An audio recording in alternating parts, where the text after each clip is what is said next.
Olá pessoal, na aula de hoje nós vamos falar sobre a Zero Conditional.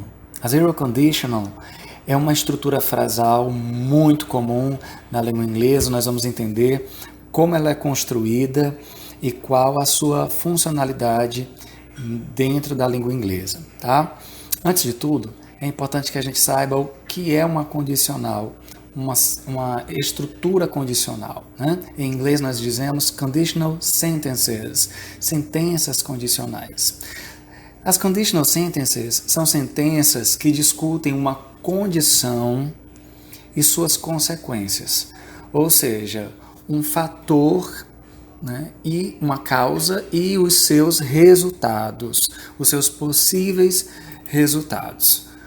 Por exemplo, se nós afirmamos que if you heat the ice, it melts. If you heat the ice. Se você esquentar o gelo, it melts, ele derrete. Nós temos aí uma condição, né? Se você, né, esquentar o gelo, e nós temos uma consequência, um resultado disso, it melts, ele derrete. Então nós temos aí uma conditional sentence, nós temos uma possibilidade e nós temos a sua consequência, tá? Então existem 4 tipos de conditional sentences. Nós temos na língua inglesa a zero conditional, temos a first conditional, a second conditional e a third conditional. Hoje nós vamos nos ater somente à primeira delas, a zero conditional, ok? Então, na zero conditional, antes de tudo, é primeiro importante que a gente entenda a função dela. Em que contexto ela será útil? Observe.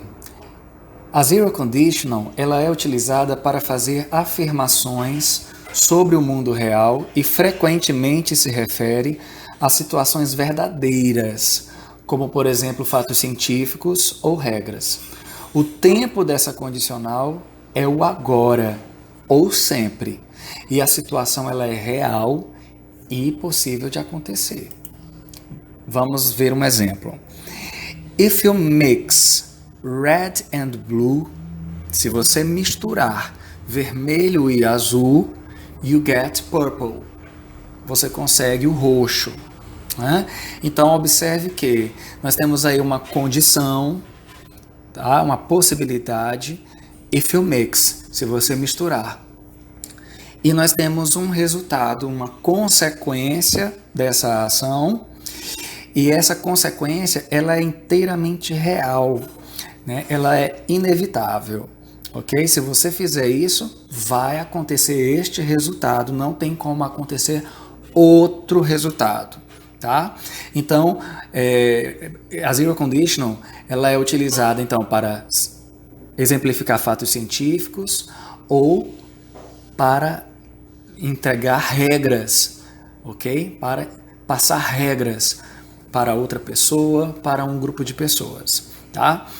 Observe também que o tempo dessas condicionais é sempre o tempo presente, indicando uma coisa agora ou uma coisa que sempre que você for fazer vai obter o mesmo resultado. Então, se você misturar o vermelho e o azul agora, você consegue o roxo. Se você for sempre fazer essa tentativa, você sempre vai conseguir o roxo. Então, a zero conditional indica um tempo sempre presente, agora ou sempre. Muito bem. Agora nós vamos ver a estrutura da zero conditional. Nós vamos entender como é construída essa estrutura, de modo que nós possamos também, em outros contextos e situações, elaborar frases com a zero conditional. Ok? Então, a estrutura, a form, como se diz em inglês, funciona mais ou menos assim. Vamos pegar o último exemplo. If you mix red and blue, you get purple. Nós percebemos aí que essa estrutura frasal ela pode ser dividida em 2 blocos. O primeiro bloco é o que nós chamamos de condição. é a condição que você propõe, ok? Que também pode ser chamada de if clause, tá? Por ela ser iniciada pela palavra if, se, então nós chamamos de if clause, tá? E o segundo bloco, a segunda parte dessa estrutura frasal, nós chamamos de resultado ou main clause. Main clause significa cláusula principal. Então nós temos a cláusula if e a cláusula principal, tá? Então todas as conditionals, tá? A first, second e third, que nós ainda vamos ver, também podem ser divididas dessa forma entre if clause, a condition, e a main clause, the result, ok?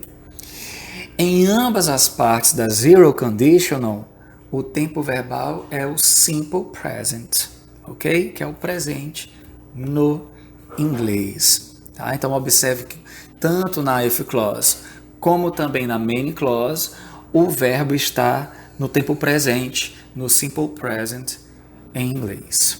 Muito bem. Estamos aí vendo mix e get no simple present. Uma outra informação importante sobre a estrutura da zero conditional é que a ordem das clauses pode ser alterada sem alteração de significado. Mas aí neste caso, você deverá ajustar a pontuação e talvez seja necessário reorganizar os pronomes, tá? Vamos ver um exemplo.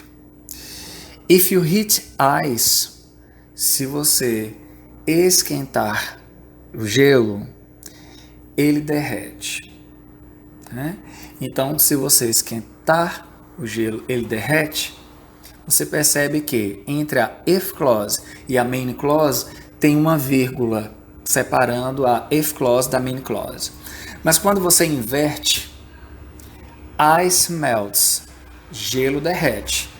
If you heat it, se você esquentá-lo, né? Então, quando você altera essa ordem, observe que quando você escreve primeiro a main clause, você não coloca a vírgula separando a main clause da if clause. Então, primeira coisa importante que você deve se atentar. Quando você escreve primeiro a if clause e depois a main clause, você deve colocar uma vírgula separando as clauses. Mas, se você iniciar, né, a sentença pela main clause, você retira essa vírgula, porque a sentença está na ordem normal. Então, quando a sentença está na ordem normal, você não precisa colocar a vírgula, não deve colocar a vírgula separando as clauses, ok? Outro detalhe importante aí é a mudança do pronome, de localização do pronome. Observe que na primeira sentença, if you heat ice, it melts. Se você esquentar o gelo, ele derrete. Na primeira sentença, na primeira clause, na if clause, eu já menciono o gelo. E na segunda, eu coloco o it, né, o pronome it, para relembrar, né, me referindo ao gelo. Da segunda sentença, ice melts if you heat it, observe que eu inicio a sentença com a main clause, mas eu começo citando, mencionando o gelo. Ice melts, gelo derrete. E na if clause, eu falo mais uma vez do gelo, mas não menciono diretamente, eu coloco o pronome me referindo, né? Então, temos o it sempre na segunda clause, ok? Então, nós temos o ice aí que já é mencionado já na primeira clause e o pronome it, né, utilizado para me referir mais uma vez ao gelo na segunda clause, tá? Então, sempre você vai primeiro mencionar a coisa de que se fala na primeira clause e na segunda clause você pode, né, se referir mais uma vez a essa coisa utilizando um pronome, ok? Na zero conditional, você pode substituir if por when, sem alteração de significado. Então, if significa se e when significa quando. Mas nesse contexto, nessa situação da zero conditional, você pode tirar o se e colocar o quando, que não tem mudança de significado. Vamos ver alguns exemplos? If it rains, se chover, the grass gets wet. A grama fica molhada. Então, se chover, a grama fica molhada. Então, observe aí que nós iniciamos a sentença com uma if clause. O verbo está no presente, no simple present. Como começou com a if clause, nós vamos separar as frases por vírgula. A segunda frase aí, the grass gets wet, né, é a main clause e ela também está com o verbo no simple present, ok? Agora observe, nós primeiramente invertendo aí para você perceber que quando eu digo the grass gets wet, a grama fica molhada. If it rains, se chover, né? Se chove, se a gente for traduzir ao pé da letra, tá? Então, the grass gets wet if it rains. A vírgula caiu, né? A vírgula caiu aí, não coloca a vírgula separando a main clause da if clause. Agora vamos fazer a troca. Vamos trocar o if por when. Então, when it rains, quando chove, the grass gets wet. A grama fica molhada. Então, observe que a regra da vírgula permanece. O que seria aí a if clause, agora é uma when clause, né? Mas você mantém a vírgula separando essa clause da main clause, ok? Sem alteração de significado aí, apesar de trocar o se pelo quando, ok? E se invertêssemos? Também não tem problema, a regra mantém. The grass gets wet, a grama fica molhada. When it rains, quando chove. Observe que a vírgula caiu, então quando começamos a frase, aí começamos a sentença utilizando a main clause, você não coloca vírgula separando da if clause, ou nesse caso, da when clause. Então, todas essas 4 afirmativas têm o mesmo significado, uma mesma compreensão. If it rains, the grass gets wet. The grass gets wet if it rains. When it rains, the grass gets wet. The grass gets wet when it rains. Muito bem. Ainda sobre a estrutura da zero conditional, é importante que você saiba também que a zero conditional ela é também utilizada para dar instruções usando o imperativo na main clause. Vamos ver um exemplo. If Bill phones, se o Bill ligar, tell him to meet me at the cinema. Diga a ele para me encontrar no cinema. Observe que o diga a ele, o tell him, né? O tell está no imperativo. Como é que eu construo o imperativo no inglês? O imperativo é muito simples no inglês. Você só tira o to do infinitivo, né? Então, se o verbo é to say, dizer, então eu quero dizer diga, eu apenas tiro o to, ok? Então, nesse caso aí, diga a ele, né? Então, o verbo dizer, contar, to tell, tá? To tell, né? Então, se eu quiser dizer diga a ele, é só dizer tell him, sem o to, tá? Então, o verbo na if clause está no simple present e na main clause o verbo está no imperativo, tá? Vamos ver mais um exemplo. Ask Pete, pergunte ao Peter, né, ao Pedro, aqui o Pete é um apelido, né, para Peter. If you're not sure what to do, se você não estiver certo do que fazer. Observe que nesse exemplo, a frase foi iniciada pela main clause, né? Então ela foi iniciada pelo imperativo da main clause, tá? Então, e a segunda clause aí foi conectada sem vírgula, né? Então, sempre que se iniciar zero conditional pela main clause, você não coloca vírgula separando as clauses, ok? Então, ask Pete, peça ao Peter, né, ao Pedro, ou pergunte ao Pedro, if you're not sure what to do, se você não estiver certo do que fazer. Vamos ver mais um exemplo aqui. If you want to come, se você quiser vir, call me before 5. Né? Então, me ligue, me chame antes das 5. Então, se você quiser vir, me chame ou me ligue antes das 5. Então, como a frase foi iniciada aí pela if clause, a gente coloca vírgula separando, né? E nós temos aí o imperativo. Então, to call significa chamar ou ligar. Então, quando eu digo call me ligue, me chame, então o verbo está aí no imperativo. Então, na if clause, você percebe que o verbo está no simple present, want, you want, e na main clause o verbo está no imperativo. Vamos ver mais um exemplo para fixar. Nós temos aqui, meet me here, me encontre aqui. If we get separated.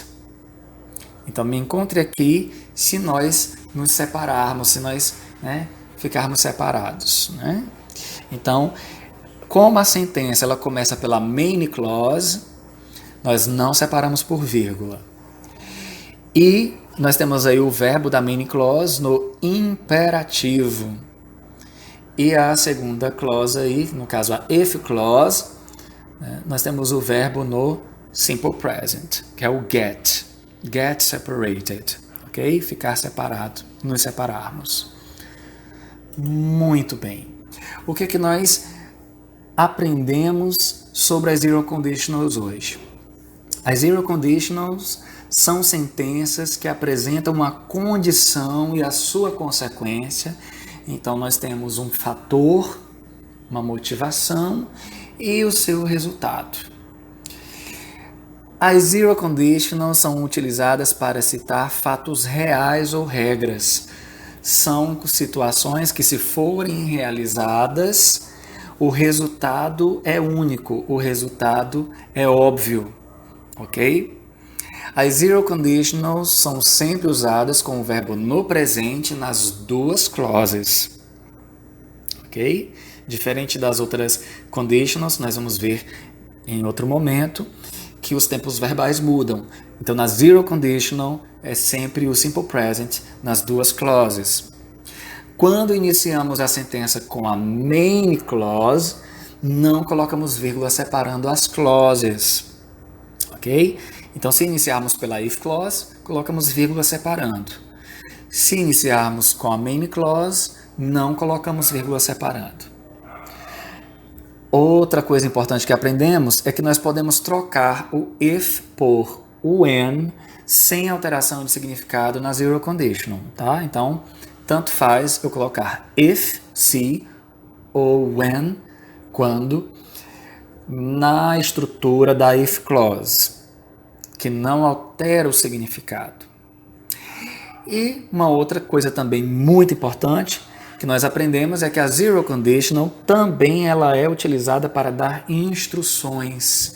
Nessa situação, nesse contexto, nós vamos colocar o verbo da main clause no imperativo, ok? O verbo da if clause permanece no simple present, no presente, e o verbo da main clause, ou seja, da cláusula principal, da oração principal ali, você vai manter no imperativo, ok? Bem, Por hoje foi isso. Vejo vocês na próxima aula. Até lá!